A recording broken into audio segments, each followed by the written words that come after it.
Welcome to StopFake, the place where we uncover disinformation about Ukraine and set the record straight.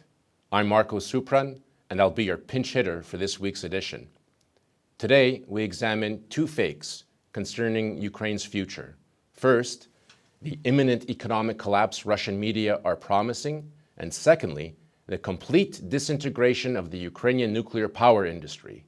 Finally, we debunk yet another Russian claim about Ukrainian armed forces opening fire on OSCE monitors. All right, let's get to the details.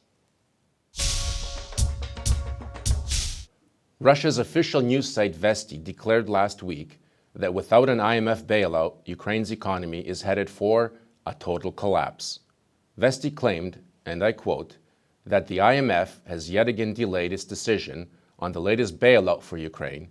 If other creditors also stop financial assistance, Ukraine's economy is headed for a collapse.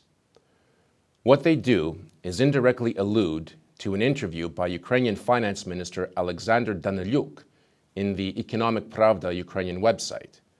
Contrary to Vesti's claims, however, Mr. Danylyuk is confident that Ukraine will receive the next IMF financing tranche, but even without it, Danylyuk does not paint a picture of doom and gloom. Instead, he simply says that Ukraine will have to resort to unpopular savings cuts and sequester the federal budget, setting caps on government spending. Russian media are very fond of predicting a second Chernobyl-like nuclear disaster in Ukraine. The source for this latest prediction, published by the Sputnik agency, is a press conference by Mikhailo Umanits, the former director of the Chernobyl nuclear power plant. Now, StopFake has already debunked Russian claims of an impending second Chernobyl disaster because of Ukraine's switch to Western nuclear fuel. This latest alarmist story adds the specter of an economic meltdown to the imminent atomic crash. But all of this completely ignores the real situation on the ground in Ukraine's nuclear power sector.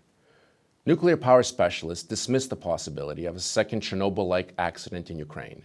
Regardless of how much Sputnik and other Russian media might harp about an alleged lack of nuclear safety in Ukraine, during his press conference, Mikhailo Umanits pointed out that there are seven impenetrable security barriers in place at all Ukrainian nuclear power plants, making future accidents highly unlikely.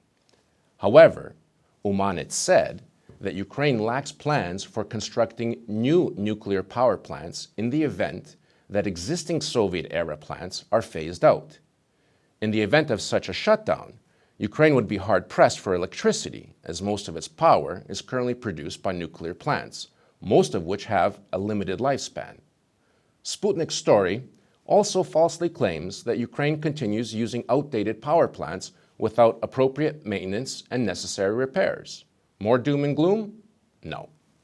Because in reality, a power plant in the southern Ukrainian city of Zaporizhia has recently completed a vast modernization program of its equipment, software, and technology. And moreover, none of the plants currently operating in Ukraine have reached their lifespan. Ukraine continues to diversify its energy sector, increasingly relying on nuclear fuel from the U.S. company Westinghouse. Kyiv has signed a deal with the U.S. energy giant to build a factory producing what are called TVEL or TVEL fuel rods. Ukraine's nuclear energy company Energoatom also signed a contract with the multinational Urenco to provide enriched uranium for Westinghouse to produce nuclear fuel for Ukrainian atomic plants. On August 21st, Russia's official news site, Vesti, published a story claiming that Ukrainian military had fired on OSCE monitors who were carrying out their mission mandate near the town of Novoalexandrivka in the Luhansk Oblast. Vesti's source for the story was the Russian state agency TASS, which wrote that on August 20th, OSCE Special Monitoring Mission personnel were using drones in the Ukrainian-controlled Novoalexandrivka area when gunfire suddenly erupted nearby, forcing them to abandon their mission. The TASS version of the story does not in any way claim that Ukrainian forces had fired on the OSCE team. The Vesti version, however, without providing any proof or evidence, unequivocally states that the fire came from Ukraine's military. Now, TASS's source for the story is an OSCE report from August 21st describing the incident this way. The Special Monitoring Mission was landing an unmanned aerial vehicle, a UAV, in Nova Alexandrivka, 65 kilometers west of Luhansk city, and heard at least 5 bursts of small arms fire, possibly Kalashnikovs, from a wooded area approximately 50 meters to the west. The UAV had flown over the nearest known Ukrainian Armed Forces position, located approximately 900 meters west of the Special Monitoring Mission's position.